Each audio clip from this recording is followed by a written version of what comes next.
엄마, 제발요. 사채업자들이 매일 찾아와요. 우리 애들까지 위험해져요. 엄마 집 명예 잠깐만 제 명의로 바꿔주세요. 아들이 무릎을 꿇고 울부짖습니다. 2억 원의 빚을 진 아들이 67세 어머니에게 요구한 것은 어머니의 유일한 재산인 집을 넘겨달라고 합니다. 태진아, 진정해. 도대체 무슨 일이길래 이렇게까지 된 거야? 엄마, 사업이 망하기 직전이에요. 같이 동업해서 일하던 사람이 도망가면서 모든 빚이 저한테 넘어왔어요. 이자만 매월 몇백만 원씩 들어가요. 엄마, 제발 살려주세요. 그래서 지금 갚아야 하는 그 돈이 2억이라는 거야? 이것만 처리하면 돼요. 아파트 담보대출로 급한 불만 먼저 좀 끌게요. 이것만 먼저 정리하면 제가 이래서 갚을 수 있어요. 그러니깐 잠깐만 제 명의로 바꾸던지 엄마가 대출 받아서 도와주세요. 제발 부탁드릴게요. 대출 받아서 너 잘못되면 그럼 엄마는 어디 가서 살라는 거야? 엄마는 당연히 제가 모셔야죠. 제발요, 엄마. 다른 방법이 없어요. 사채업자들이 애들 학교까지 쫓아가게 생겼어요. 그러면 저 진짜 못 살아요. 사업비 때문에 제가 살고 있는 집 명의를 바꿔달라는 아들의 얘기를 듣고 마음이 한순간에 무너져 내렸습니다. 남편과 평생 모은 돈으로 마련한 유일한 재산인 아파트 집. 남편이 죽기 전에 이 집만큼은 애들 누구한테도 주지 말고 끝까지 잘 지키라고 당부했던 이 집을 아들이 넘겨달라고 합니다. 이놈아, 태진아. 엄마, 저 죽을 것 같아요. 애들 앞에서 빚 때문에 빚쟁이한테 무릎 꿇는 사람들 보셨잖아요. 영화나 드라마에서나 봤지. 제가 이렇게 될지 누가 알았겠냐고요. 저도 정말 미칠 것 같아요. 다 큰 아들이 펑펑 울며 절규하는 모습에 기가 막혔습니다. 저도 같이 아들을 붙잡고 얼마나 울었는지 모릅니다. 내가 안 도와주면 우리 아들 죽게 생겼는데 집까지 담보 잡혀야 하는 게 맞는 건지 다른 방법은 정말 없는 건지 그러면서 이게 정말 사업이 망해서 그런 게 맞는 건지 별별 생각과 의문이 들었습니다. 정말 내가 도와주는 게 맞는 선택일까? 내 마지막 집까지 포기해야 하는 걸까? 과연 선희 씨는 어떤 결정을 내리게 될까요? 그리고 이 결정이 그녀의 인생을 어떻게 바꿔놓게 될까요? 오늘 들려드릴 이야기 끝까지 들어보시고 여러분의 생각을 댓글에 전해주세요. 경기도 용인에 사는 선희 씨는 올해 67세입니다. 위암 3기 진단을 받고 수술을 받은 지 석 달이 지났지만 아직도 몸을 가누기가 힘이 듭니다. 혼자 살고 있는 집에서 자식들의 도움을 받으며 병원에 통원을 하며 지냈습니다. 집에 있을 때는 대부분 누워 지내는 시간이 많아져서 그로 인해 허리 통증이 조금씩 시작되었습니다. 그러던 어느 날 허리 통증이 심해져 일어나다가 쓰러졌습니다. 선희 씨는 겨우 119를 불러 응급실에 실려가게 되었습니다. 자식들은 아픈 선희 씨를 더 이상 혼자 둘 수 없다며 번갈아가며 모시기로 했습니다. 처음엔 자식들이 걱정해주는 마음이 너무나 고맙게 느껴졌습니다. 큰아들 태진이네 집에서 한 달, 그리고 결혼을 앞두고 미리 집을 얻어둔 딸 현준의 신혼집에서 한 달. 이렇게 번갈아가며 지내고 있었습니다. 처음에는 그토록 극진히 케어해주고 상냥하던 며느리는 말로는 어머니, 내 집이다 생각하시고 편하게 지내세요. 라고 하지만 눈빛은 점점 차가워졌습니다. 제가 화장실에 자주 가거나 밤에 기침이라도 하면 어느 순간 한숨 소리가 크게 들리기 시작했습니다. 애들 불편할까봐 저는 까치발로 조심스럽게 다녔습니다. 어느 날 아침에 일어나 거실로 나갔는데 며느리와 아들이 약간의 언성을 높이며 무언가 심각한 이야기를 하다가 저를 보고 급히 입을 다물기도 했습니다. 저는 모른 척하며 방에 들어갔고 방 문을 살짝 열어놨습니다. 지금 어머니 병원비에 생활비 대느라 우리 애들 학원비도 빠듯해서 어떻게 해야 할지 모르겠어. 당신이 생활비를 더 주던지 어떻게 좀 해봐. 문득 들린 며느리의 원망 섞인 목소리에 제 가슴은 철렁 내려앉았습니다. 제 자신이 원망스러워지더군요. 내가 지금 자식들에게 짐이 된 걸까? 평생 이 아이들을 키우고 가르치며 살아온 내가 이제는 부담스러운 존재가 되어버렸구나. 서운한 마음을 감출 수가 없었습니다. 딸 현준의 집으로 갔을 때도 마찬가지였어요. 예비 사위 경호의 시선이 날카로워지더라고요. 현주야, 장모님이 계시니까 우리가 살 신혼집인데도 편하게 이야기도 제대로 못하겠어. 장모님 눈치를 안 볼 수가 없네. 예비 사위가 하는 말을 우연히 듣게 되었을 때 저는 잠시 편의점에 다녀온다 말하고 공원 한 구석에 가서 아들 집이며 딸 집에서 들은 말 때문에 얼마나 울었는지 모르겠습니다. 너무 서러워서 주체할 수가 없었어요. 어느 날 밤 아들 태진이 제 방으로 들어왔습니다. 술이 많이 취했습니다. 아들 얼굴이 초췌하고 눈이 빨갛게 충혈되어 있었죠. 엄마 죄송해요 하면서 태진이 무릎을 꿇더니 갑자기 눈물을 흘리기 시작했습니다. 태진아, 왜 그래? 무슨 일인데 그러는 거야? 제가 놀라서 물었죠. 엄마, 죄송해요. 정말 죄송해요. 태진은 계속 고개를 숙여 죄송하다는 말만 반복하며 울기만 했습니다. 울지만 말고 무슨 일인지 엄마한테 얘기해봐. 엄마 괜찮으니깐 말해봐. 도대체 무슨 일이야? 물었더니 엄마, 제가 하는 사업이 잘못됐어요. 빚이 너무 많아 감당이 안 돼요. 도저히 돈을 빌릴 곳도 없고 어디 가서 말도 못하겠고 답이 없어요. 지금 벼랑 끝에 있어요. 엄마, 저 좀 살려주세요. 하더라고요. 순간 머리가 하얘졌습니다. 태진은 작년에 지인과 함께 작은 사업을 시작했다고 했는데 설마 그게 이렇게 잘못될 줄은 몰랐거든요. 그게 도대체 빚이 얼마이길래 그러는 거니? 제가 떨리는 목소리로 물었습니다. 지금 급한 건 2억 정도예요. 이거 먼저 정리해야지 한숨 돌릴 수가 있어요. 하며 태진이 말했습니다. 저는 망연자실 바닥만 바라봤습니다. 지금 방법이 하나밖에 없어요. 엄마가 한 번만 도와주시면 돼요. 지금 엄마 아파트 잠깐만 제 명의로 바꿔주세요. 그러면 제 앞으로 담보 대출 받아서 급한 불 끄고 정리되는 대로 다시 엄마 명의로 바꿔드릴게요. 아니면 엄마가 담보 대출 받아서 좀 주시면 안 될까요? 당장 이번 달까지 정리 못하면 우리 식구 길거리 나앉아야 해요. 저도 파산해야 하고요. 엄마 제발요. 어떻게든 꼭 갚을게요. 아들은 속사포처럼 말을 뱉으며 저를 붙잡고 늘어졌습니다. 그 순간 온몸에 피가 차가워지는 걸 느꼈어요.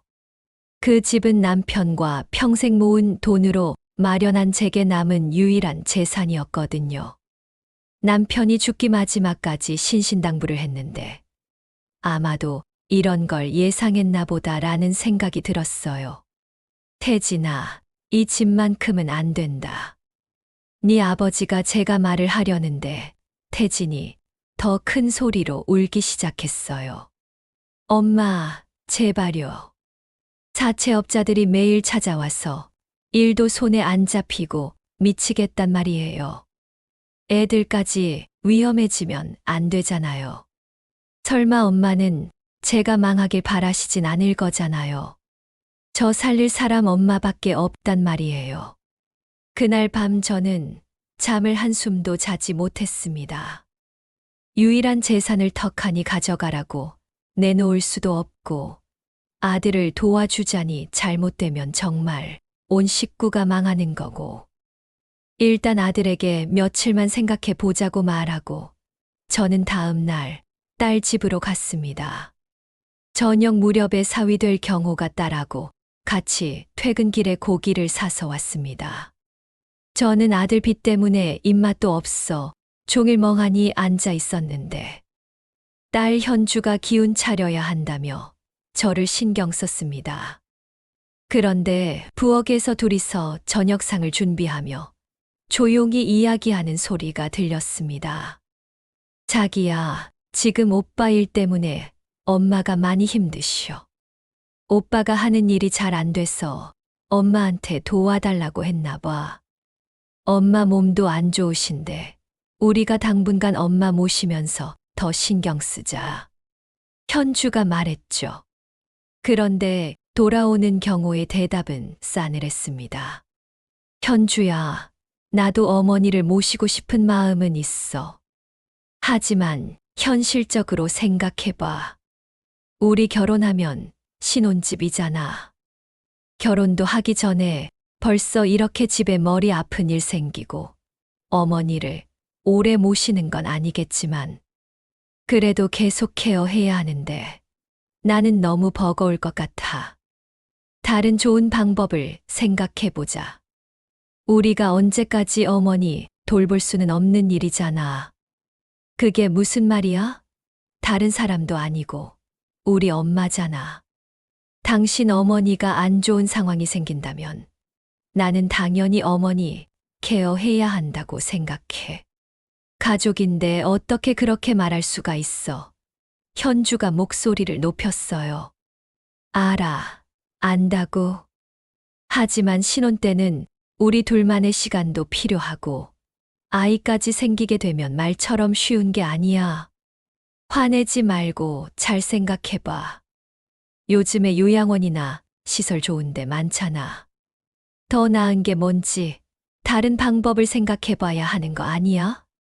그 순간 제 가슴이 찢어지는 것 같았어요. 요양원이라니. 평생 교사로 남을 가르치고 아이들을 키우며 정정하게 살아온 제가 이제는 요양원에 보내져야 할 짐짝이 되어버렸어요. 현주는 절대 안 된다고 소리 지르며 둘은 언성이 높아졌습니다. 사위도 지지 않으며 현실을 직시하라고 조금도 물러섬이 없었습니다. 그날 밤 저는 베란다에 나가 한참을 앉아 있었습니다. 차가운 바람이 차가운지도 모를 정도로 얼마나 앉아 있었는지 모르겠습니다.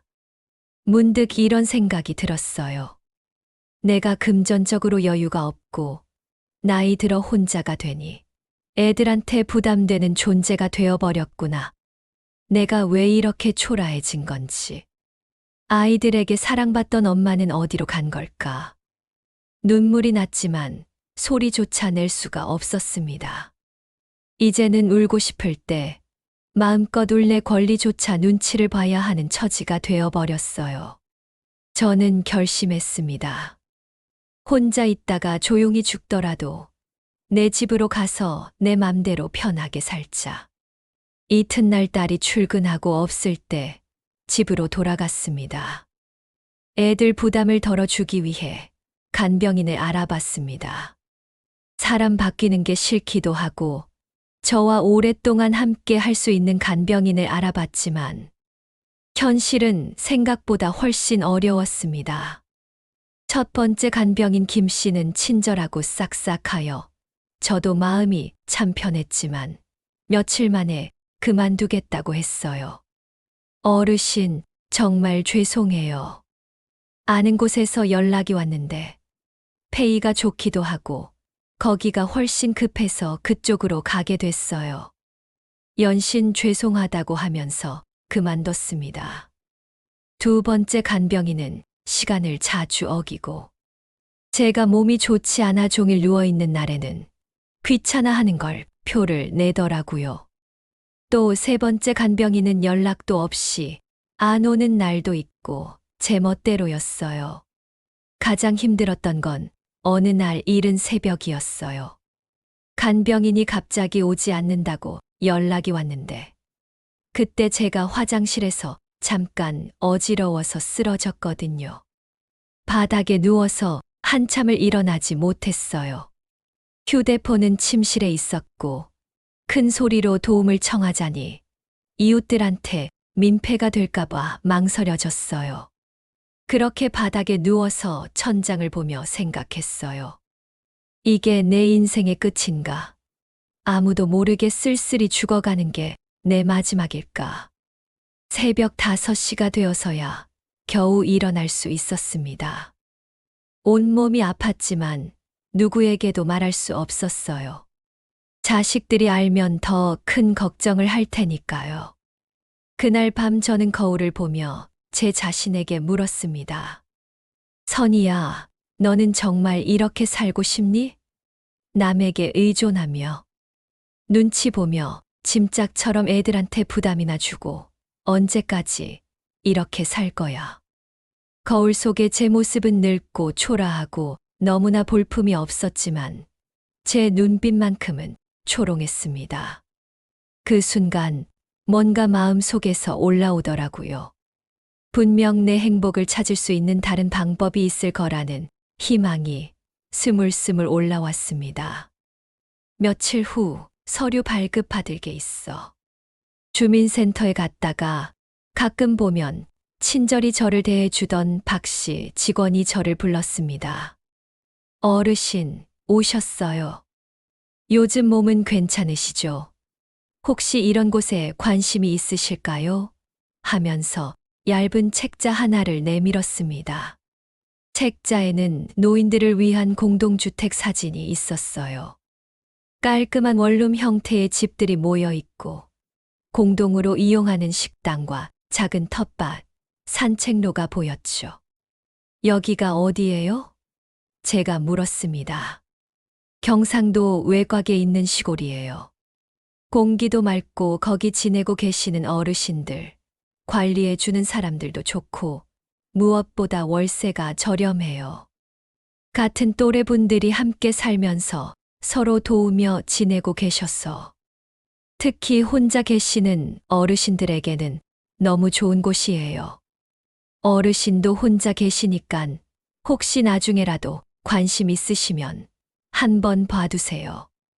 박 씨가 계속 설명했어요. 여기 사시는 분들 대부분이 어르신처럼 혼자 계시다가 오신 분들이에요. 의료진도 주기적으로 와서 건강 체크해드리고 무엇보다 외롭지 않게 지낼 수 있어서 행복하다고 하세요. 그 순간 제 가슴이 두근두근 뛰기 시작했습니다. 돌파구가 생겨서인지 아무 낙 없이 사는 제 삶에 희망이 생겨서인지 정말 오랜만에 느끼는 설렘이었죠. 여기 가서 한번 둘러볼 수 있나요? 제가 물었어요.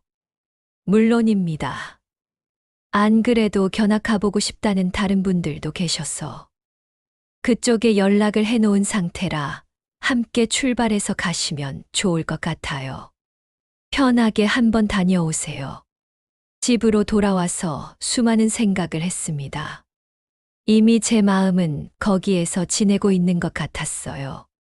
사진 속에 할머니들이 함께 웃고 식사도 같이 하고 운동도 하는 모습이 너무 따뜻해 보였거든요.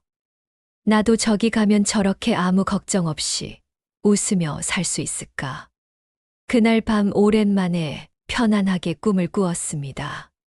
작은 방에서 혼자 차를 마시며 창문 너머로 보이는 햇살 따뜻한 들판을 바라보는 꿈이었죠. 꿈속에서 저는 누구보다 평온했고 누구의 눈치도 보지 않았어요. 견학을 다녀온 그 다음 날, 저는 아들, 딸 부부를 모두 불러보았습니다. 시골에 있는 공동주택으로 가서 지내겠다고 하니 애들은 한동안 아무 말도 하지 않았습니다. 아들 태진이 먼저 말했습니다. 엄마, 그런 곳에 가서 모르는 사람들과 지내면서 괜찮으시겠어요? 안 돼요. 가지 마세요. 제가 엄마 모실게요. 혹시 엄마 제 빚 때문에 그러시는 거예요? 하니 며느리가 아들 다리를 툭 치는데 표정을 보니 같이 살 수 없다는 내색을 하더라고요. 나를 네가 모신다고. 너희들 누구도 진짜로 나와 같이 사는 거 원하지 않잖아. 내가 여태 말은 안 했지만 불편해하는 소리 다 들었다.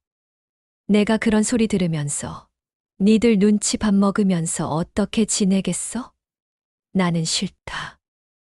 제가 솔직하게 말했어요. 그러자 태진이 갑자기 울부짖기 시작했어요. 엄마, 그럼 엄마 아파트 집은 어떻게 해요? 시골 내려가실 거면 제발 집은 제 명의로 바꿔주세요. 시간이 얼마 안 남았어요. 저 정말 파산하게 생겼다고요. 그 소리를 듣고 딸이 화냈습니다. 오빠, 지금 그게 할 소리야? 오빠가 잘못해서 사업 망한 걸 왜 엄마 집을 당연하게 요구하는 거야? 지금 그게 중요해? 당연히 중요하지. 엄마가 시골 가면 집은 비어 있을 건데. 그럴 거면 차라리 집을 팔든 어떻게 하든 차라리 그 돈으로 내 빚 정리하면 다시 일어날 기회가 생기는데 그럼 어떻게 하라고? 태진이 소리쳤습니다. 엄마, 정말 내려가실 거면 멀리 가지 마시고 가까운 곳에도 좋은 요양원 많이 있어요. 차라리 시설 같은 곳에 가면 전문적으로 케어도 받을 수 있고 더 좋잖아요. 나보고 요양원에 들어가라고. 내가 지금 걸어 다니지를 못하니. 아니면 죽을 나를 받아놨어. 내가 아직 정신이 멀쩡하고 나 혼자 지낼 수 있는데. 엄마가 가끔 몸이 안 좋아 니들 집에서 좀 지냈지만 결국엔 니들 편하자고 나보고 요양원을 가라고. 현주가 눈물을 흘리며 말했어요. 엄마, 저는 진짜 엄마 모시면서 같이 살고 싶은데 나 혼자 결정이 되는 문제가 아니라 저도 답답해요. 시댁에도 사실 눈치가 보이고 어떻게 해야 할지를 모르겠어요. 예비 사위가 말했어요. 저희 곧 있으면 결혼식도 올려야 하고 지금 어머님을 모신다는 게 현실적으로 쉽지는 않은 건 사실입니다.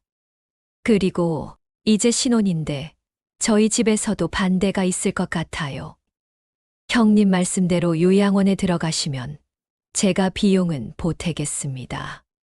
그 순간 저는 폭발했습니다. 지금껏 서럽고 참았던 게 한순간에 터져 나왔죠.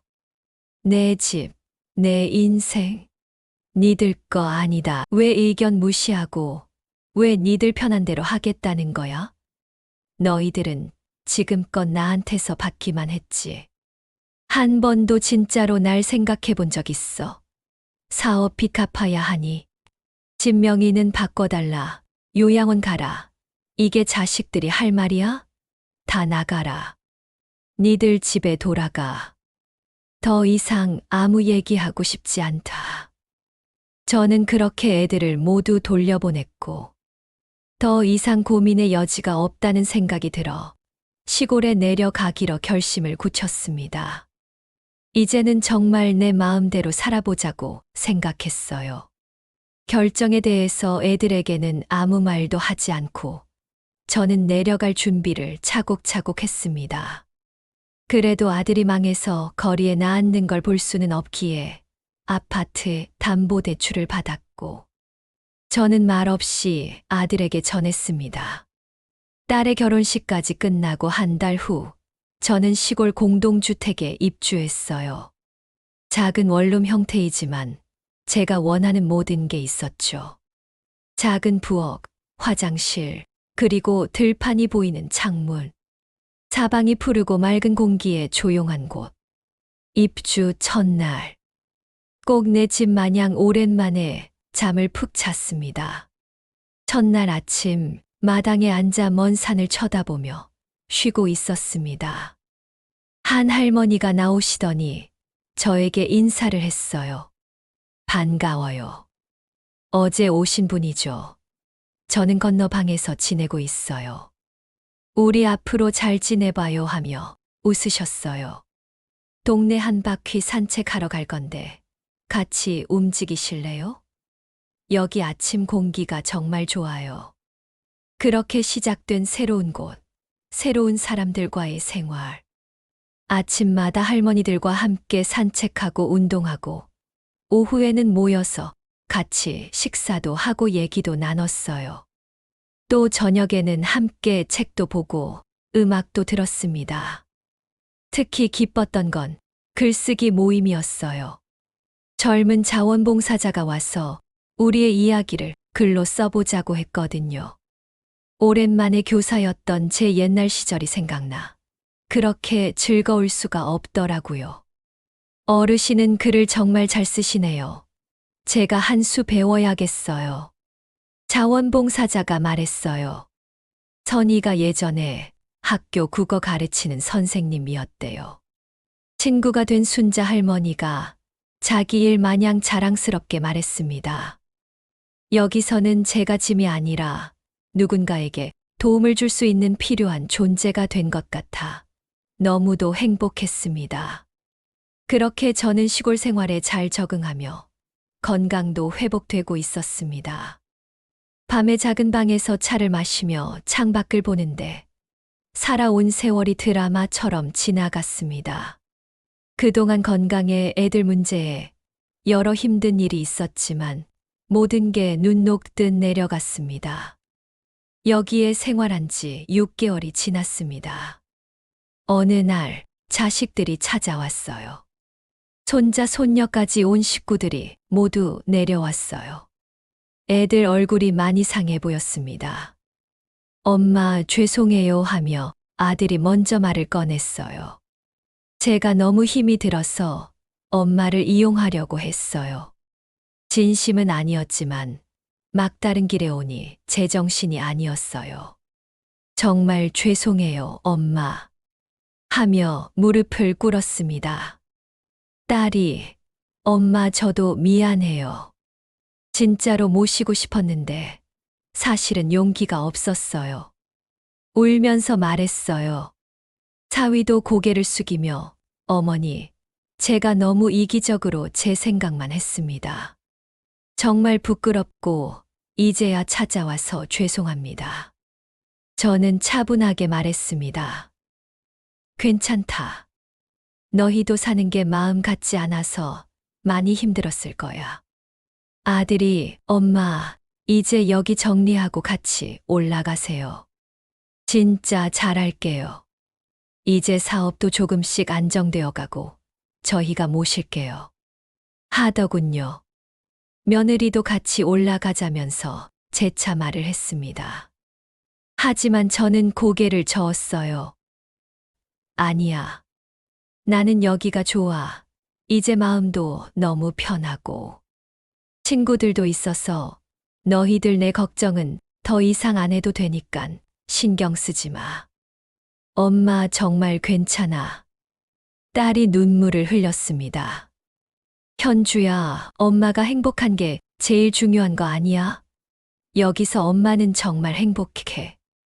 매일 웃고 새로운 친구들 만나고 글도 쓰면서 매일 재밌게 지내고 있어. 그날 저는 올라가는 애들을 보며 말했습니다. 사랑한다, 얘들아. 하지만 이제 각자의 인생을 살아가자. 엄마는 엄마 인생을, 너희는 너희 인생을. 서로 건강하게 잘 지내면서 안부 전하며 살자. 멀어지는 애들 차를 보는데 해가 넘어가고 있었어요. 한참을 그렇게 서 있었습니다. 해는 지고 있었지만 마음만은 따뜻했습니다. 노후에 혼자가 되더라도 적극적으로 내가 좋아하고 행복한 게 뭔지 찾는 노력을 해야 합니다. 부모 자식 간의 진짜 사랑은 서로를 소유하며 책임지라고 하는 게 아니라 각자의 행복을 응원해야 한다는 걸 이제야 깨달았습니다. 그리고 삶이 끝나는 날까지 인생은 내 스스로 선택할 수 있어야 진정한 행복이 아닐까 생각합니다. 제 이야기를 들어주셔서 고맙습니다. 노후에 혼자 지내시는 분이 계시다면 저의 이야기가 조금이나 도움이 되었으면 좋겠습니다. 여러분, 오늘 이야기 좋으셨다면 주위에 공유하여 함께 공감해 주세요. 구독과 좋아요는 영상 제작에 큰 힘이 됩니다. 감사합니다.